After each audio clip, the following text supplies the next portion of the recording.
Alors voilà, encore une fois, votre moment avec la voix de Dieu. Si vous êtes là ce matin, c'est parce que nous savons que vous avez retrouvé un endroit où la voix de Dieu vous parle et vous touche dans des sphères qui n'ont jamais été touchées auparavant. Si vous étiez avec nous la semaine passée, vous étiez capable d'entendre que le cœur de Dieu appelait sa fiancée à rentrer dans des profondeurs de compréhension de qui ils étaient et de qui il les avait créés à être. Il les appelait à un niveau de compréhension que ils sont le chandelier. Non seulement un chandelier, mais qu'ils étaient faits d'or pur, qui ne peut seulement être purifié que par le feu. Et même au-delà de là, ce n'était pas de n'importe quel or, mais un chandelier d'or pur qui a été martelé. Et comme notre prophète a dit, ce marteau est la parole de Dieu. Et cette parole de Dieu a une façon de nous raffiner et de nous purifier et de nous former, nous modeler pour qu'il n'y ait plus d'air, de bulles d'air à l'intérieur de notre or, afin d'être pur et d'être solide, d'être fort, qui peut persévérer et continuer pendant les années. Donc, si vous êtes là ce matin, c'est parce qu'il y a un raffinement de l'or qui se passe en vous ce matin. Et vous savez que l'Esprit de Dieu vous appelle et vous attire à aller encore plus loin. Donc, Église, c'est notre saison pour avoir plus. Et nous sommes ici en studio encore une fois, vous arrivant partout au travers du monde avec la voix de Dieu. Aidez-moi, s'il vous plaît, à accueillir notre prophète Shaiju Matthew. Papa, merci encore une fois. La semaine passée, la parole, et on dirait que à chaque semaine, on dit la parole de la semaine passée. C'est comme si ça va encore à un autre niveau, une autre dimension de compréhension. Nous lisons des choses que nous avons déjà lues auparavant, mais nous entendons des choses que nous n'avons jamais entendues auparavant. Et notre esprit est en train de recevoir un nouveau souffle, une nouvelle vie. Et pendant que nous la recevons, ça brille dans plusieurs sphères dans nos vies. Là où il y a la correction qui nous vient, où il y a une marche encore plus profonde qui vient. Nous voulons vous remercier pour cela. Merci.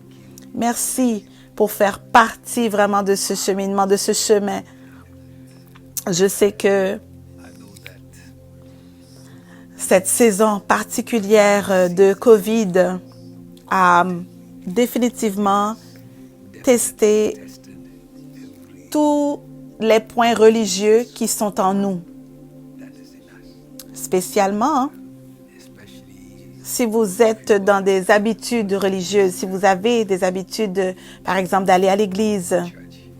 Donc, ça a été testé afin de voir si votre foi allait vraiment tenir ferme, même en plein milieu d'un confinement. Si votre foi en Dieu était basée sur l'amitié, le partenariat avec la société, la communauté, alors cette saison vous a vraiment testé, elle a vraiment testé votre foi. Cette saison n'est pas pour les personnes religieuses, mais elle est définitivement un avantage pour ceux qui ont dépassé plusieurs religions, mais que leur relation est vraiment enracinée avec le Seigneur. Le plus grand avantage que je vois que l'apôtre Paul aurait aimé être dans un temps comme celui-ci.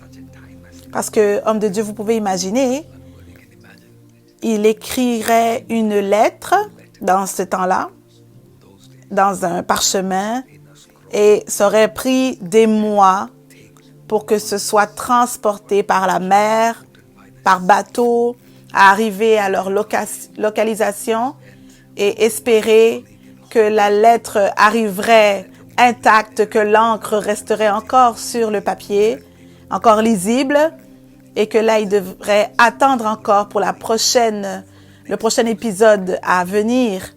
Mais là, nous voici dans une saison où les nations sont capables de se réunir malgré tout en simultané, en direct, pas seulement avec l'audio, mais même avec les vidéos. Et cette expérience est quelque chose que l'apôtre de l'Ancien aurait aimé avoir accès à cela, de l'Ancien Testament. Donc, c'est une technologie qui nous unit. Et aussi, ce qui veut dire que dans cette saison, nous devons apprendre à faire l'Église dans une façon différente, une manière différente. Il faut être au-devant des choses pour apporter vraiment la parole de la façon qu'on le faisait. Tout ça, ça n'existe presque plus. Nous sommes dans l'espoir de comment est-ce que nous l'avions fait auparavant. Donc, cela veut dire qu'il y a des parties de nous qui n'aiment pas le changement, peut-être. Donc, ça, c'est un avantage à ajouter. Seulement la dernière semaine, nous avons eu plusieurs de nos églises de l'Inde, plusieurs églises de l'Amérique, 3 parts différentes du monde, des branches qui étaient connectées avec nous, les églises affiliaires, des parties de la Malaisie, à Dubaï. Nous avons une église à Dubaï. Tous étaient capables d'être partenaires avec nous et de participer avec nous et de recevoir dans le même niveau que nous recevons ici à Montréal. Wow! Donc ça vraiment, c'est la grâce de Dieu. On ne pourrait pas imaginer quelque chose comme ça avant le corona. Donc, ce qui veut dire que maintenant, on n'a pas besoin de prendre l'avion et d'être dépassé par le décalage horaire. Donc, quelqu'un qui a vraiment faim et soif de Dieu maintenant, Dieu a permis que ce soit accessible pour eux. Donc, ça, c'est vraiment un appel pour une grande célébration de remerciement. Oh, vous savez, papa, vous avez partagé avec nous le mercredi, pas ne parlant des finances, mais ça faisait partie un peu de ce que vous parliez. Et quand vous étiez en train de discuter, vous avez partagé quelque chose qui m'a vraiment ébahi. C'était pas seulement bâtir un hôtel, mais dans les Écritures, il y a une instruction de bâtir un hôtel au matin et au soir aussi, pour que quand les gens sortaient de l'exil, ils retourneraient à l'endroit où ils voulaient bâtir le temple. Et ils sont venus, ils ont donné une offrande de bonne volonté. Même si c'était un commandement, ils ont donné avec tout leur cœur, librement, choix libre.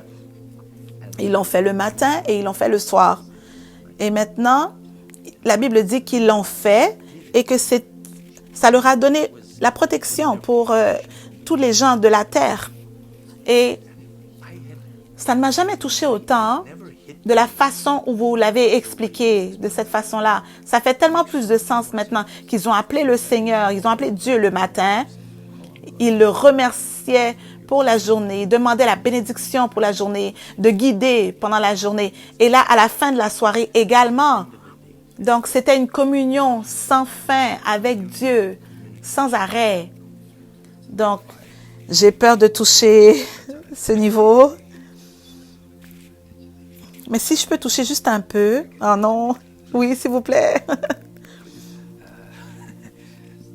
Donc, c'est une différence simple. Mais c'est très important pour nous que les détails rendent la chose encore plus grande. Ils ont commencé à rebâtir avec une offrande libre, volontaire. Voilà ce qu'ils ont amené à la maison de Dieu. Et là, il y avait ce qu'ils avaient donné pour habiller les Lévites. Ça, c'était la deuxième. Et la troisième, c'était l'offrande qui brûlait. L'offrande qui brûlait n'est pas la même que celle de volonté libre. Et c'est pas la même chose aussi que d'habiller les Lévites. L'offrande qui brûlait n'est pas la même que l'offrande de péché. Parce que c'est important de les différencier. Parce que l'offrande de péché n'existe plus. Parce que Christ est devenu l'ultime offrande pour le péché. Il n'y a pas d'offrande plus parfaite que celle-là. Mais l'offrande qui brûle, la brûlante, couvre deux choses.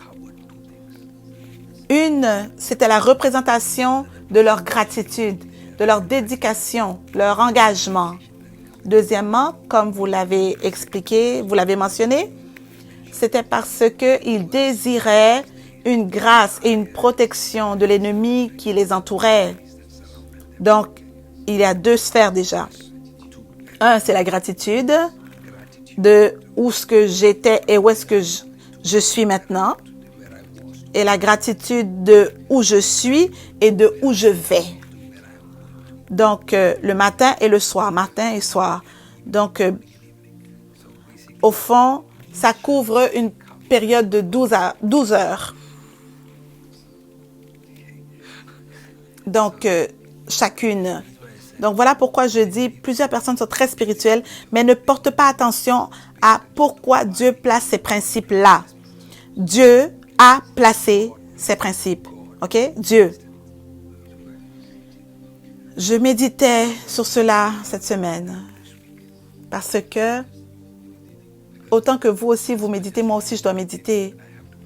Donc, beaucoup de temps après, je suis restée en train de mâcher encore et digérer. Et le Seigneur m'a montré quelque chose de très puissant au sujet de la reconnaissance. Donc, la gratitude. Parce qu'une offrande, c'est un signe de gratitude, de remerciement, de reconnaissance. C'est très, très puissant, c'est très fort. Le Seigneur m'a montré comment la gratitude étend, elle prolonge la saison de grâce sur la vie de quelqu'un. Wow! Donc, il y a une bénédiction qui est relâchée sur notre vie. Et cette bénédiction, elle est là pour un nombre de temps X déterminé, pour une période. Tout vient avec le temps. Et ce que vous faites quand vous allez dire à Dieu, « Je te remercie Seigneur pour cela », et que vous apportez une offrande de gratitude, de remerciement, de reconnaissance.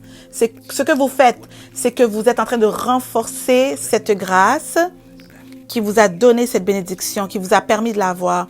Donc là, ça va dépasser son temps, sa date d'expiration. Si ça devait durer pour 3 mois, la gratitude de votre cœur qu'elle va permettre peut-être de durer 3 ans. Donc, ça renforce et ça prolonge la longévité. Ça l'étire. Donc, le Seigneur m'enseignait cela. Et j'ai réalisé, voilà pourquoi plusieurs bénédictions ne durent pas dans notre vie, parce que nous ne prenons pas le temps de démontrer au Seigneur la gratitude, la reconnaissance. Ah, je me retiens. C'est comme si je vais décoller maintenant. Je vais continuer. Je vais dire cela et terminer. Une personne peut avoir l'attitude, mais ne pas démontrer la gratitude. Donc, une personne peut avoir la gratitude, mais ne pas démontrer la gratitude. OK, pensez-y. Je vais juste arrêter avec ça. Oui, c'est mieux. Sinon, on va durer pendant 2 heures ici. C'est très important. Quand nous sommes reconnaissants au Seigneur, que sa présence, nous sommes reconnaissants pour l'enseignement, le prêtre qui nous enseigne, pour ses bénédictions, pour toutes les bénédictions. Nous voulons vraiment que ça dure longtemps. La gratitude, c'est ça qui prolonge le temps, la date. Ça prolonge la protection sur notre vie. Donc, on remercie vraiment le Seigneur. On remercie Dieu pour cet enseignement. Et on laisse aller. Oh, j'ai tellement de questions maintenant que j'aimerais vous demander. Voyons voir ce que Dieu nous a préparé pour aujourd'hui. Et peut-être que mercredi, on va essayer d'avoir des questions et plonger encore dans ce sujet, encore pour voir si les gens sont intéressés. Ils pourront vous contacter, vous donner à Pasteur Steve les questions et prolonger sur ce sujet. Nous verrons si il y a assez de volonté à cela. On va pousser là-dedans. dans cette direction-là. Donc, pour aujourd'hui, on va retourner dans notre très belle série que le Seigneur nous a donnée. Et je dois vous dire, peuple de Dieu, que vous,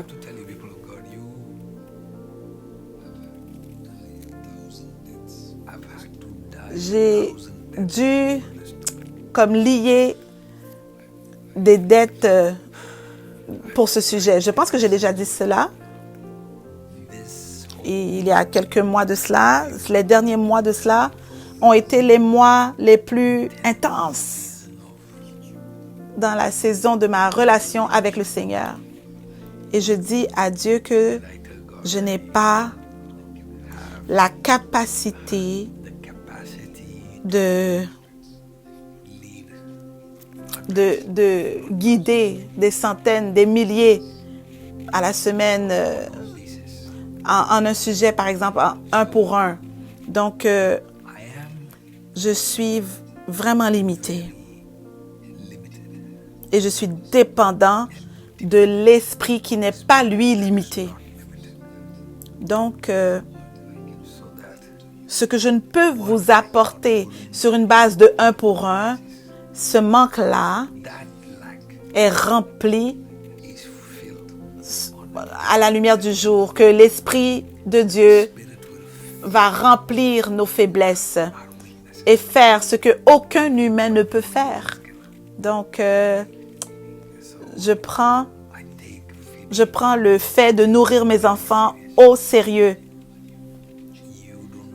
Vous, ça ne vous dérange pas de vous priver de nourriture, mais vous voulez que vos enfants mangent de la bonne nourriture. Vous êtes un parent, vous comprenez ce que je veux dire. Donc, spécialement, nous avons encore élevé aujourd'hui, parce que nous allons commencer avec les parchemins. Oui, nous y sommes. Finalement, nous y sommes arrivés. Nous devons marcher doucement avec cette série. S'il vous plaît, comprenez ce que je dis.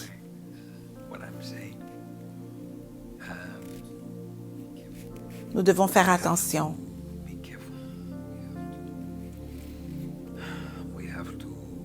Nous devons nous souvenir que ce sont des lettres du Seigneur à son peuple. Donc, il y a quelques petites choses qu'on doit se rappeler. Une des plus importantes,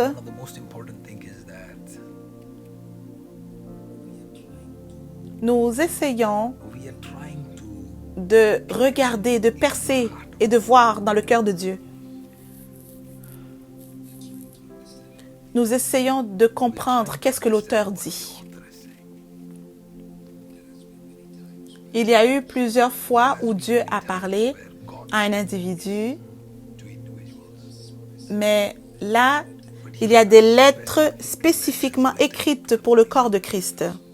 Donc, je ne sais pas, mais je ressens que encore plus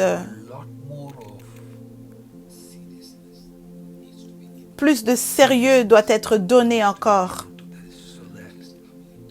Ce n'est pas seulement notre propre interprétation. Ce n'est pas ce que nous pensons qu'il dit.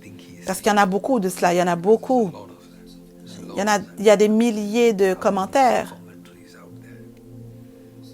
Donc, nous devons essayer de frapper à la porte du ciel pour entendre son cœur au travers de ces lettres. C'est un exercice que nous devons prendre au sérieux. Deuxièmement, c'est comme un postpartum. Nous ouvrons un corps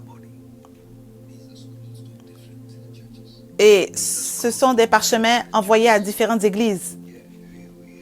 Nous avons quelqu'un qui a préparé cela pour nous. Ce ne sont pas les vrais parchemins, mais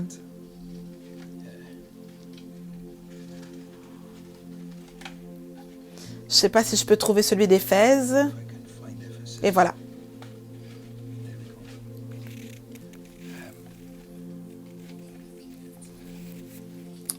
Nous voyons ici que, comme un postpartum, hein? Donc, on regarde une église. On va se concentrer sur une église. Nous avons le privilège de regarder au travers de leur vie. Leur vie est ouverte au grand jour. Nous regardons dans leur nudité. Nous regardons dans leurs faiblesses, leurs fautes. Donc, il faut vraiment regarder avec attention. Et nous devons regarder sans jugement, sans porter de jugement. Il faut regarder d'une manière qui est plus sainte même. Donc, même moi, quand j'enseigne, je dois faire attention. Parce que si je devrais me tenir dans la pensée de Dieu, donc je ne peux pas enseigner cela comme si moi, je suis déjà arrivé. Je l'enseigne aussi comme étant un élève qui apprend de l'esprit. Et vous l'entendez aussi comme un esprit aussi qui apprend de l'esprit ensemble. Donc, vous comprenez la complexité. Et il y a quelques fois où j'essaye de... Je dis peut-être que je peux changer les séries. Parce que j'ai dit au Seigneur, si tu veux que je continue les séries, il faut que tu me donnes plus de grâce. Donc, après quelques luttes, je ressens que c'est le moment pour nous de doucement essayer d'arriver dans les profondeurs de la pensée de Dieu. Et troisièmement, ça devrait aussi nous conduire à une très grande humilité. Ça pourrait être nous. Ça pourrait être... Si nous ne le faisons pas pour la grâce de Dieu, nous pourrions être pires qu'eux. Donc, nous devons procéder avec humilité. Nous devons écouter ces séries avec la pensée que ça nous prépare pour le ciel. Pendant que nous écoutons, nous apprenons à être sur la terre, Dieu nous prépare pour où il est. Il prépare pour nous, là où il est. Donc, voilà où nous sommes maintenant. Donc, si vous êtes prêt, pasteur, pouvons-nous commencer? Allons au livre d'Apocalypse, encore une fois, au chapitre 2. C'est là que nous avons commencé la semaine passée. C'est la lettre à Éphèse, l'église d'Éphèse. Je vais essayer d'éviter trop de parties historiques. Il y a plusieurs hommes de Dieu, de grands hommes de Dieu, qui ont fait des petits commentaires là-dessus. On aimerait essayer d'entendre vraiment la part de l'esprit, ce qu'il nous dit, et la façon pratique. J'aime les choses pratiques. Je veux savoir qu'est-ce qu'il y a pour moi dedans maintenant. Donc, je ne veux pas avoir trop d'informations qui ne vont pas m'aider. Donnez-moi des informations qui vont m'aider à vivre aujourd'hui et à grandir. Dieu aide-nous. Voilà pourquoi nous sommes là. Amen. Donc, commençons si nous pouvons. Vous pouvez commencer avec... Peut-être que vous pouvez le lire jusqu'au verset 7. La première lettre de l'église d'Éphèse. Alors, Apocalypse 2, verset 1. Écrit à l'ange de l'église d'Éphèse. Voici ce que dit celui qui tient les 7 étoiles dans sa main droite, celui qui marche au milieu des 7 chandeliers d'or. Verset 2. Je connais tes œuvres, ton travail et ta persévérance. Je le sais, tu ne peux supporter les méchants. Tu as éprouvé ceux qui se disent apôtres et ne le sont pas, et tu les as trouvés menteurs. Tu as de la persévérance. Tu as souffert à cause de mon nom, et tu ne t'es pas lassé. Mais j'ai contre toi que tu as abandonné ton premier amour. Verset 5. Souviens-toi donc d'où tu es tombé. Repens-toi et pratique tes premières œuvres. Sinon, je viendrai à toi et j'écarterai ton chandelier de sa place, à moins que tu ne te repentes. Cependant, tu as ceci pour toi. c'est que tu as de la haine pour les œuvres des Nicolaïtes, pour lesquelles moi aussi j'ai de la haine. Que celui qui a des oreilles écoute ce que l'Esprit dit aux églises. Au vainqueur, je donnerai à manger de l'arbre de vie qui est dans le paradis de Dieu. Alors, commençons avec le premier verset, les premiers mots. C'est écrit aux églises d'Éphèse. Nous avons compris cela. Mais ça n'a pas été donné à l'église d'Éphèse. Ce n'était même pas donné à l'ange de l'église. Donc nous savons que l'ange ici représente le pasteur de l'église. Et le Seigneur a choisi de se référer à eux comme étant un ange de cette église, ou le gardien, ou celui qui voit au-dessus, qui gère. Ce sont des observations importantes, comment Dieu voit le rôle de l'homme de Dieu. Parce que nous sommes, comme humains, nous tentons à voir les choses d'une façon humaine, une perspective humaine. Et là, nous recevons d'une capacité aussi humaine. Mais quand nous commençons à voir les choses dans leur façon spirituelle, nous commençons aussi à recevoir dans la capacité spirituelle, ce qui est toujours mieux, ce qui est bon. Donc, pasteur, lisons encore ce premier verset qui dit « Écrit à l'ange de l'église d'Éphèse ». Oui, écrit à l'ange, pas aux gens, pas au peuple. Écrit à l'ange. Donc, j'aimerais que vous commencez, comme nous avons fait, examiner chaque ligne. J'aimerais qu'on puisse remarquer que la première chose, le Seigneur parle, il dit quoi? Il dit à qui? Il parle à Jean. Et il dit à Jean, l'apôtre, il lui dit, maintenant, tu écris à l'ange. Maintenant, l'ange lit. Il lit la lettre et maintenant, il interprète la lettre. Et après, il enseigne à l'Église.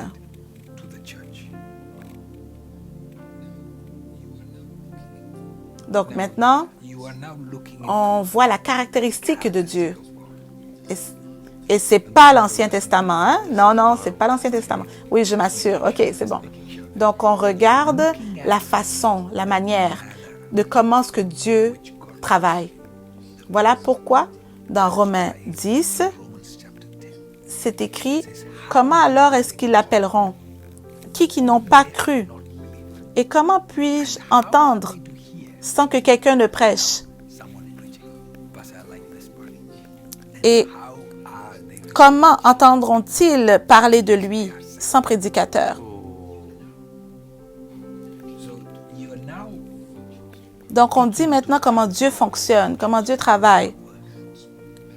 On cherche la manière de Dieu, la façon qu'il peut prendre le royaume, les principes et le transférer dans un individu. Et malgré tout cela, à plusieurs fois, vous avez une certaine sensation ou un esprit qui veut isoler, qui dit, vous n'avez pas besoin de personne. Ça va contre ce verset que nous connaissons. Parce que Dieu dit, voilà comment je préfère travailler. Voilà mon style, ma façon de travailler. Oui. On aimerait entendre directement de Dieu.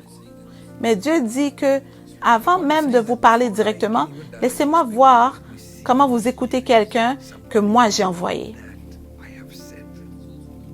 Ça aussi, la façon de Dieu de vérifier notre humilité.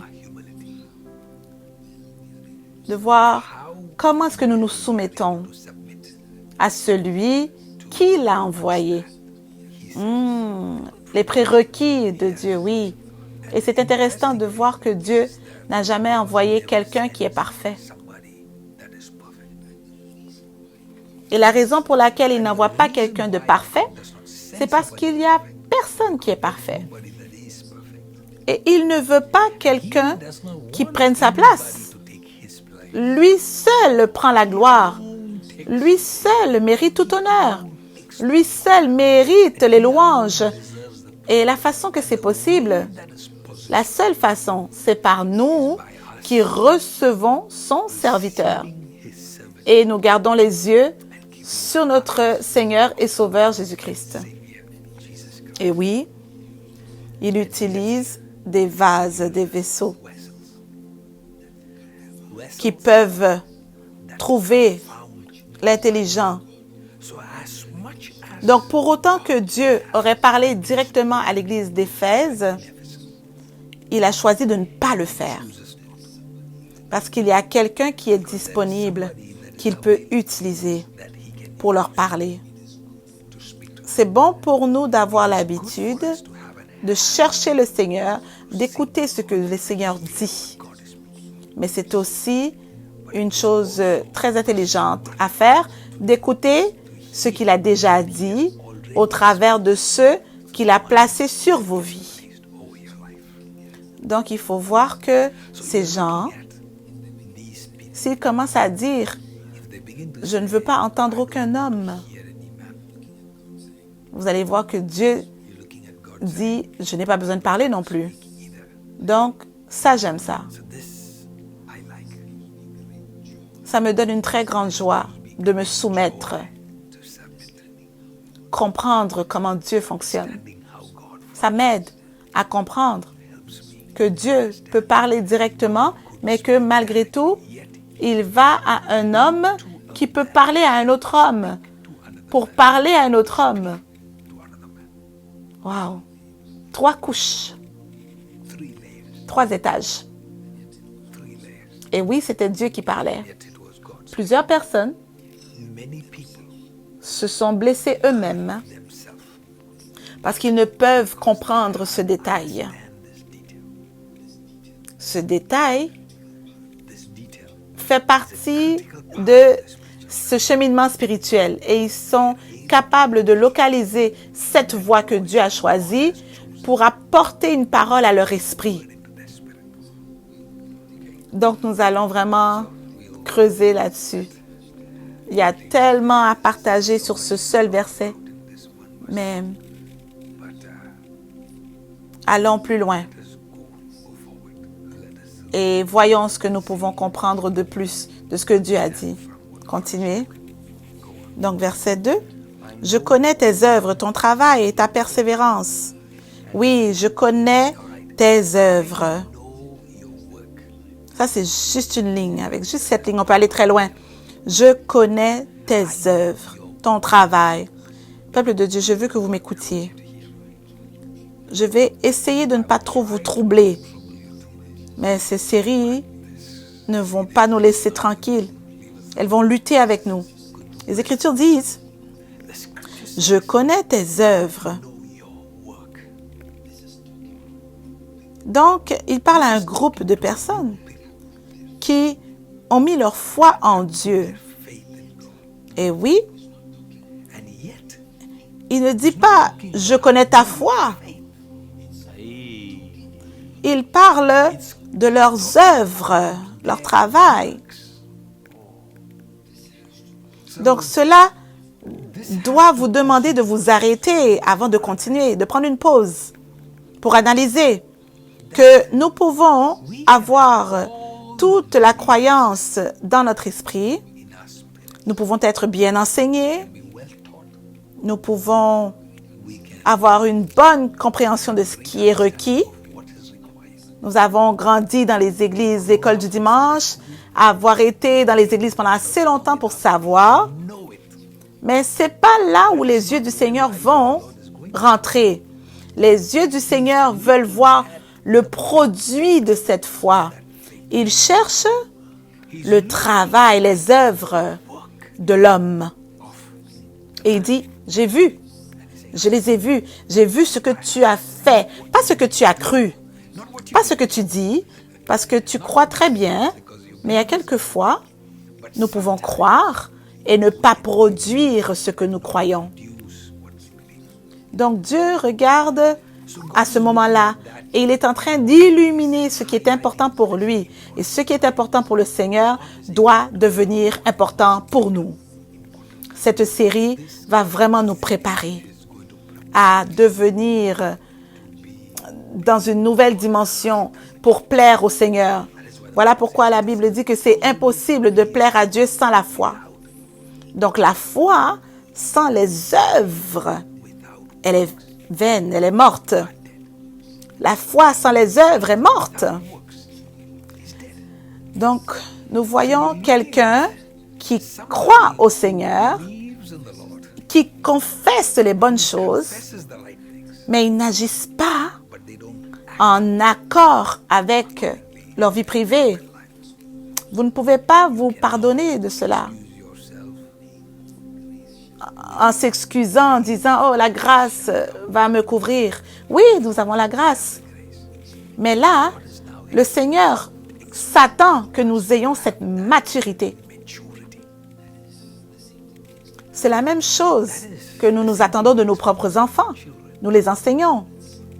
Nous leur apprenons. Et à un point où on dit, « Hey, j'ai déjà dit ça.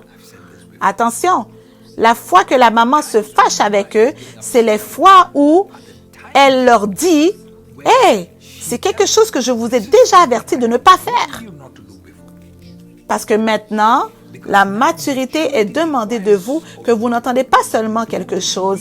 Maintenant, on s'attend à voir des actions. Donc le Seigneur regarde.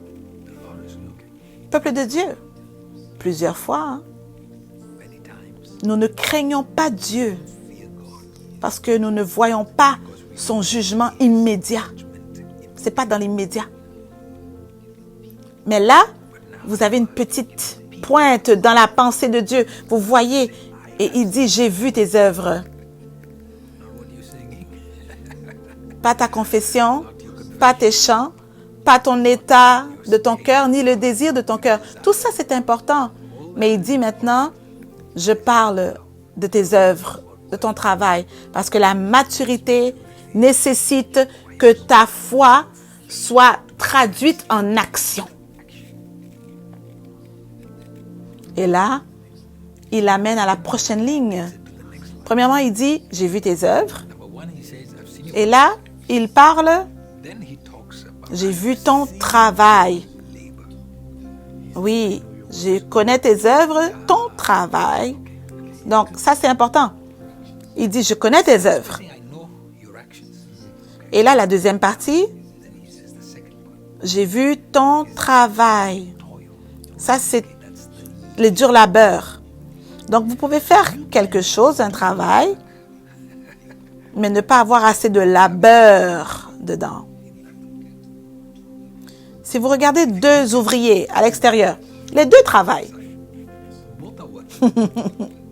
Mais il y en a un qui se repose à 95% et vous regardez par la fenêtre et vous dites, oh, celui-là, je l'ai payé, mais il a une pelle dans sa main, mais il n'y a pas de connexion avec cette pelle-là. La pelle n'a aucune relation avec la terre, mais on l'appelle aussi ouvrier.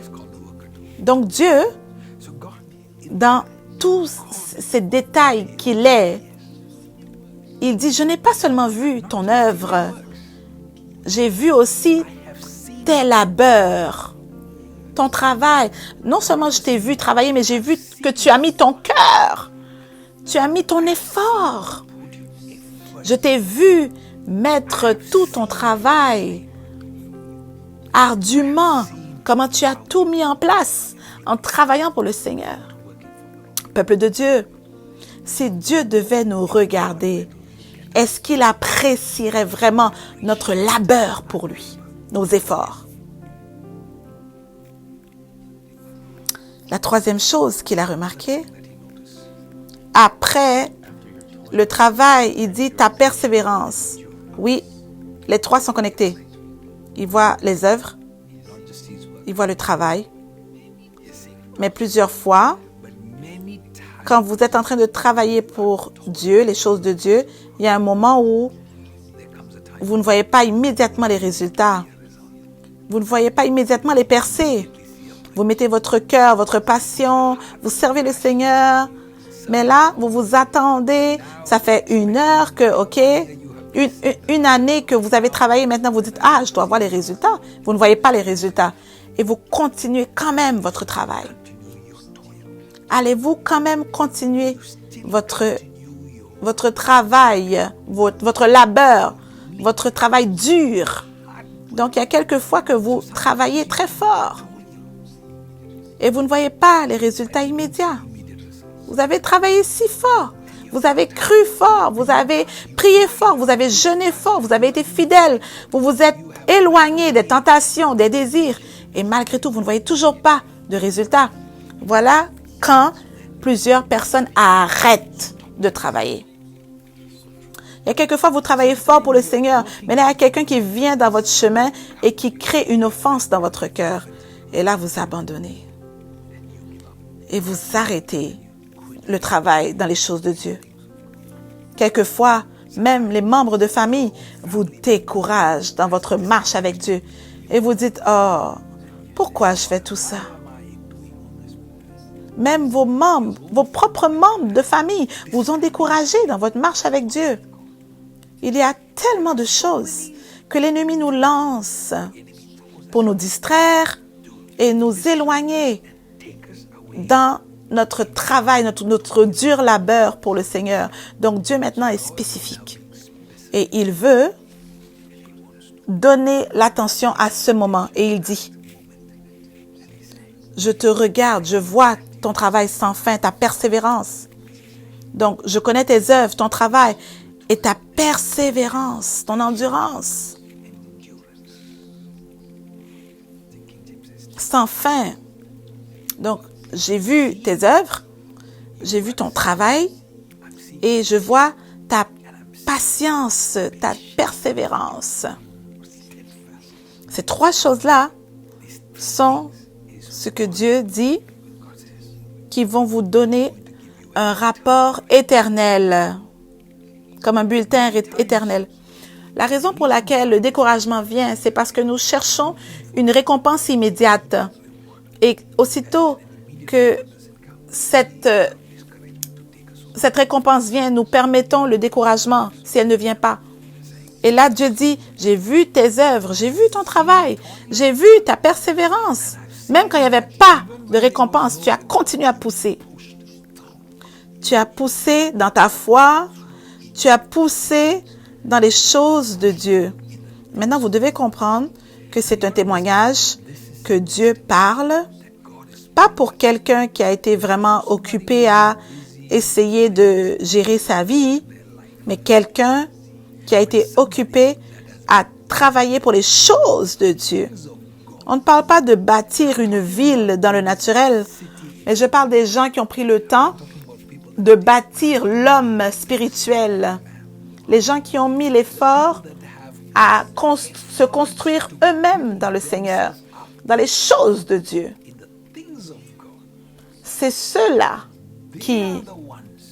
que Dieu remarque maintenant et que Dieu dit, tu n'as pas abandonné. J'ai vu ta patience, ta persévérance jusqu'à la fin, jusqu'à la dernière minute, jusqu'au dernier jour, jusqu'à ce que la trompette a sonné, jusqu'au son de la trompette. Oui. Est-ce que cela sera dit de nous? J'aimerais que rapidement vous fassiez une prière dans votre esprit en disant, Seigneur, je vais travailler sans relâche, avec persévérance, très férocement, jusqu'à la fin, une dure labeur, jusqu'à ce que je reçoive la couronne sur ma tête. Je ne vais pas abandonner. Dieu les apprécie maintenant. Dieu commence sa lettre avec appréciation et reconnaissance. Continuons. Et il dit, tu ne peux supporter les méchants. Et il dit qu'il y a une chose que j'aime de ton esprit, Il y a quelque chose que j'admire de ton esprit. Et là, il va directement. L'encouragement. Là, il veut rentrer dans les détails de qu'est-ce qu'il attire.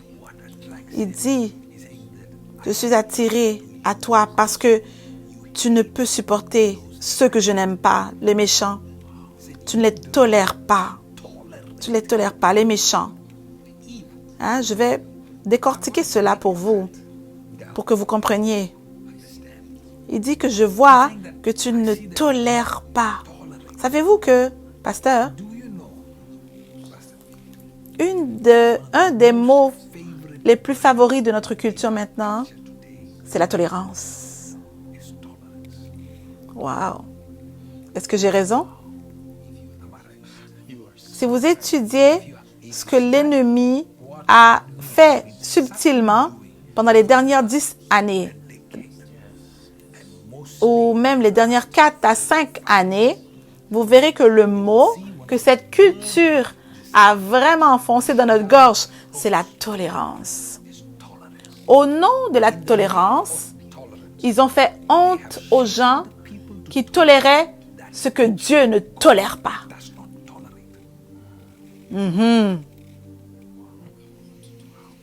Je veux parler au peuple de Dieu. Il va y avoir un moment où nous nous tenons devant le royaume de Dieu, le trône de Dieu. Et Dieu ne va pas définitivement nous dire comment as-tu été tolérant. Tu as été tolérant à quel point dans ce que Dieu ne tolère pas lui-même. Wow! Mais, homme de Dieu, vous avez partagé cela la semaine passée. Vous avez parlé des choses. Aimer ce que Dieu aime et haïr ce que Dieu haït. Vous voyez? Beaucoup de péchés que Dieu n'aime pas, qu'il est, a été approuvé par notre société au nom de la tolérance. Vous n'avez même pas dit, faites ce que vous faites, moi je fais ce que je fais. Non. Il n'a même pas dit, ok, soyez d'accord ou en désaccord. Il a dit, j'ai vu ton attitude. Tu n'as pas fait de compromis. Tu n'as pas dit, ok, je t'aide des deux côtés. Tu n'as pas dit, ok, je t'aide sur le mur. Tu as pris position pour le Seigneur. Et tu as dit, non, je ne tolérerai pas ceci. Et ça, c'est très fort. La Bible n'est pas pour les lâches. La Bible est pour les guerriers. Dieu cherche une fiancée intelligente qui est vraiment une guerrière avec courage, qui peut prendre position et dire, Seigneur, nous allons prendre position, nous tenir et ne pas tolérer. Voilà pourquoi la Bible dit dans Psaume 1, béni soit l'homme qui ne marche pas selon le conseil des méchants, qui ne se tient pas parmi les pécheurs et qui ne s'assoit pas en compagnie des moqueurs. Il y a une passion qu'il y a dans un enfant de Dieu, comme un qui se tient de loin. Parce que quand le jugement vient par groupe souvent.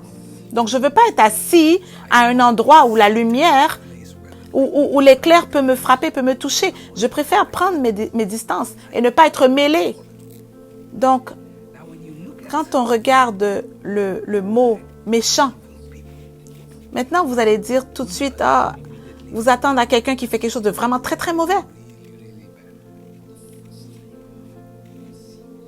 Mais la première fois que vous verrez Dieu parler de quelqu'un de méchant, il ne parlait même pas d'un incroyant.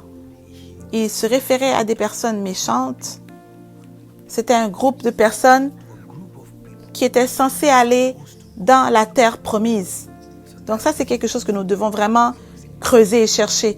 Si vous pouvez ouvrir la Bible dans Deutéronome chapitre 1, s'il vous plaît. Verset.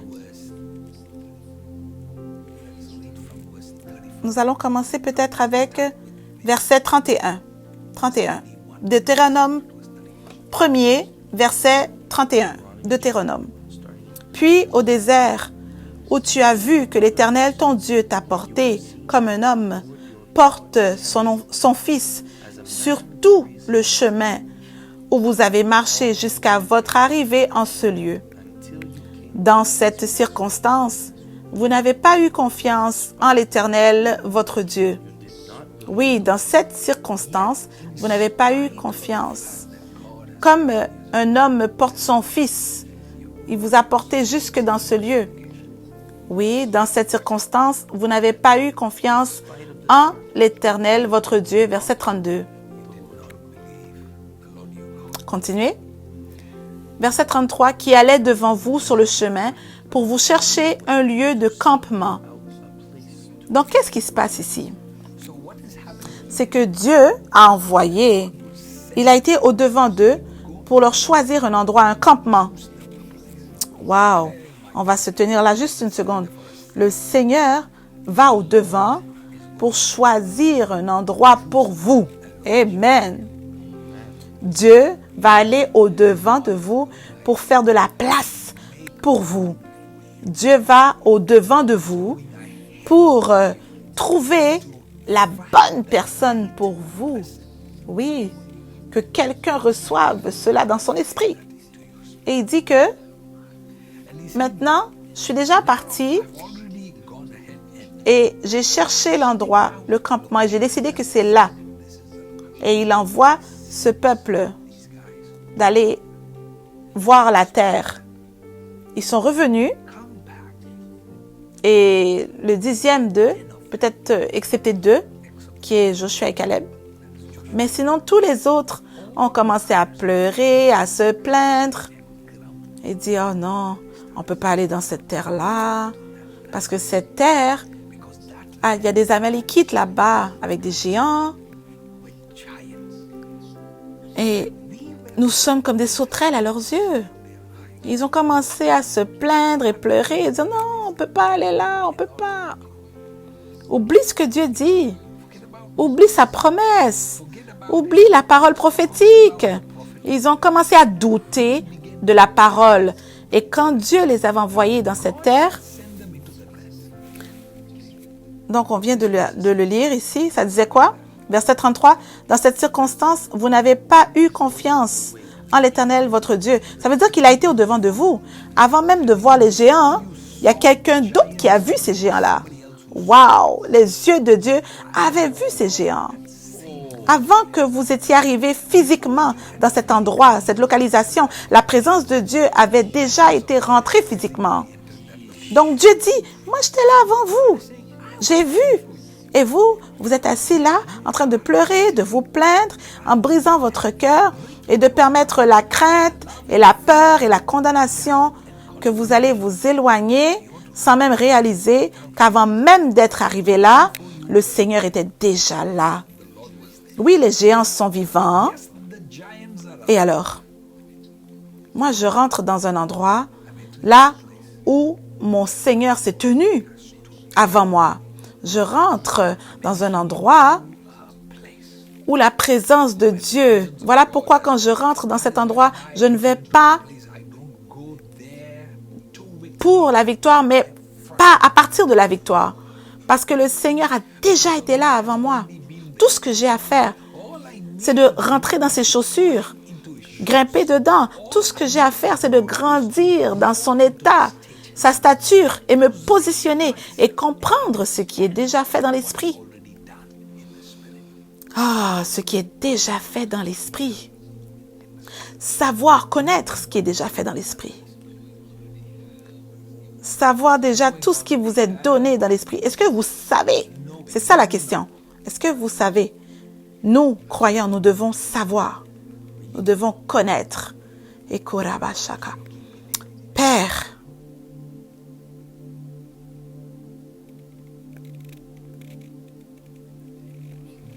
dans le nom de Jésus, peuple de Dieu, Dieu veut que vous sachiez, que vous connaissiez vos ennemis. Dieu veut que vous connaissiez ce que les esprits démoniaques vous luttent, vous combattent. Dieu veut que vous sachiez qu'est-ce qui combat votre maison. Il ne veut pas que vous soyez ignorants des manigances de l'ennemi. Mais malgré tout cela, la bataille appartient au Seigneur. Oui, il veut que nous nous tenions dans cette localisation pendant que lui, il combat pour nous. Le Saint-Esprit est en train de vous élever. Le Saint-Esprit, il augmente votre maturité. Le Saint-Esprit vous donne la compréhension pour vous donner la victoire. Au-delà des batailles qui sont déjà gagnées dans l'esprit, nous devons maintenant connaître la pensée de Dieu. Nous devons prendre le temps de chercher sa pensée. Attendre de lui quand il bouge, quand il agit, allez-y, agissez et trouvez votre victoire. Je voudrais que vous preniez du temps cette semaine pour peser ce que j'ai partagé. Méditez sur cela et traduisez-le dans votre vie. Peu importe ce que vous faites face aujourd'hui, peu importe le géant qui est en face de vous aujourd'hui, ne soyez pas précipités. Regardez ce géant et dites, avant de rencontrer ce géant, les yeux du Seigneur ont rencontré déjà ce géant. Avant même que je rentre dans cet endroit, cette position, la présence de Dieu a déjà rejoint cet endroit. Sinon, est-ce que c'est dans un endroit que je dois être vraiment? Est-ce que c'est un individu que je dois vraiment poursuivre? Sinon, est-ce que je devrais risquer mon attention et mon temps et ma présence dans cet endroit, là où le Seigneur n'a pas été avant moi? J'aimerais vraiment que vous pesiez là-dessus. Méditez là-dessus. Plusieurs solutions vont arriver sur ce sujet que je vous ai enseigné aujourd'hui. Pendant que le Seigneur a été au-devant. Continuez. Verset 33. Qui allait devant vous sur le chemin pour vous chercher un lieu de campement la nuit dans un feu, afin de vous montrer le chemin où vous deviez marcher et le jour dans une nuée. L'Éternel entendit le bruit de vos paroles.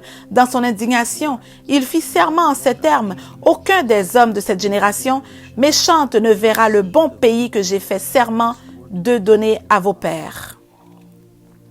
Excepté le son de Jéphunneph. Pas même un de ces hommes, de cette génération méchante. Dieu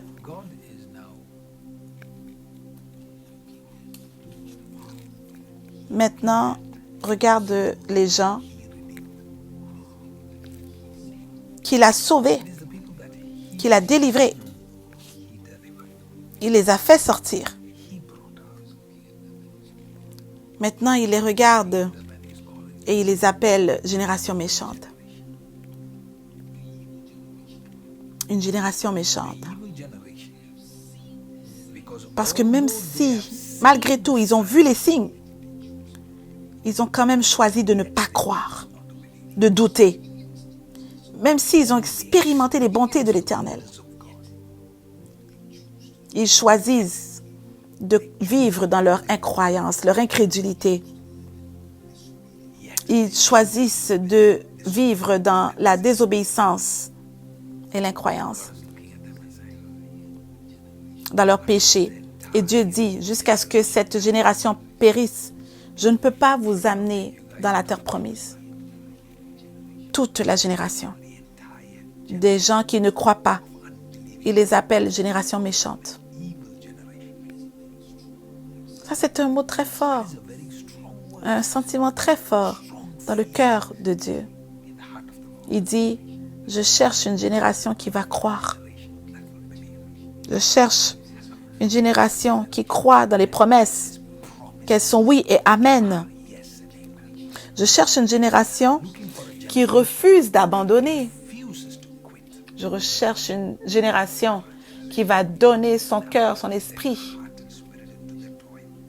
Je cherche une génération qui ne va pas seulement croire, mais qui va prouver sa croyance au travers de ses labeurs, de son travail.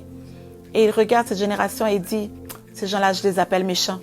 Parce que ce niveau d'incroyance et de doute a commencé de quelqu'un. Et ça n'a pas commencé par le Seigneur. Ça a commencé du diable. C'était ses grains à lui qui étaient en train de grandir dans leur cœur. Et il a dit non, je ne peux pas leur permettre de rentrer dans le repos. Je dois attendre qu'ils périssent dans ce désert. Mais, homme de Dieu, il y a les images les plus inconfortables ici dans ces Écritures. C'est que Dieu attend que chacun d'eux meure dans le désert. Oui, il attend. Il dit, toi, vous deux là, je vais vous amener. Mais pas pendant que ces gens-là seront autour de vous. Donc, je dois maintenant attendre que tous ces incroyants-là soient morts, qui sont parmi vous, avant que je vous amène, vous deux, à la terre promise. Parce qu'il y a certains de nous maintenant qui ne comprennent pas pourquoi je ne peux pas aller. Il y a des choses autour de nous qui doivent mourir, qui ne sont pas encore mortes. Donc, Dieu dit, je ne peux pas commencer un nouveau chapitre dans ta vie parce qu'il y a des choses que tu aimes trop, tu es amoureux de ces choses-là. Tu te soucies de leur opinion plus que mon opinion à moi. Tu te soucies d'être dans leur bon livre au lieu d'être dans mon bon livre à moi, dans mes avantages à moi. Tu te soucies de leur acceptation au lieu de mon rejet. Donc là, je dois attendre parce que tu tolères ces gens. Parce que tu tolères ces gens, maintenant tu fais partie d'eux. Donc Dieu est assis en train d'attendre que chacun d'eux de cette génération meure. Et jusqu'ils meurent, ils vont aller en rond dans le désert, attendre que l'un et l'autre ne meurent. Jusqu'à ce que chacun d'eux, ils vont aller en rond, en cercle, comme ça, dans le désert. Errer dans le désert. Donc, vous aussi, vous devez, à un certain point, vous poser la question, est-ce que je suis en train d'aller en rond? Est-ce que je suis en train d'errer? Est-ce que je suis censé être en train d'aller en rond, comme ça? Non. Il y a des herbes sèches dans ma vie que je dois couper. Ces herbes sont mortes afin que je sois capable d'aller vers ce que Dieu m'appelle. Et Dieu a dit, j'ai remarqué la tolérance. Moi, je veux être un bon être humain. C'est pas au sujet d'être un bon être humain. C'est d'être l'être humain que Dieu est content de lui. Et quelquefois, le monde ne va pas vous accepter. Et Dieu, les yeux de Dieu, vous ne pouvez pas être l'ami du monde et l'ami de Dieu. Non. Parce que pour être l'ami de Dieu, c'est être l'ennemi du monde. Ça ne va pas ensemble. Dieu regarde et dit, je vois la façon que vous n'avez pas toléré, les méchants. J'ai vu comment votre cœur est en train de redouter ces choses. J'ai apprécié cela.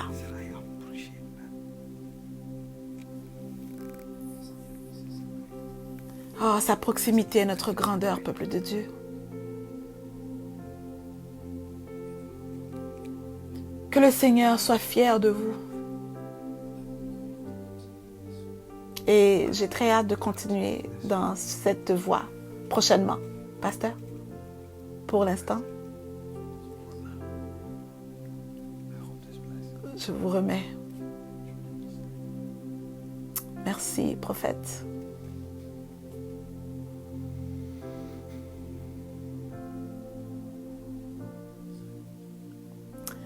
Bien-aimés du Seigneur, cette semaine, retrouvez-vous localisés au pied de Jésus. Que vous vous retrouviez occupant l'espace là où il est. Que Dieu vous bénisse.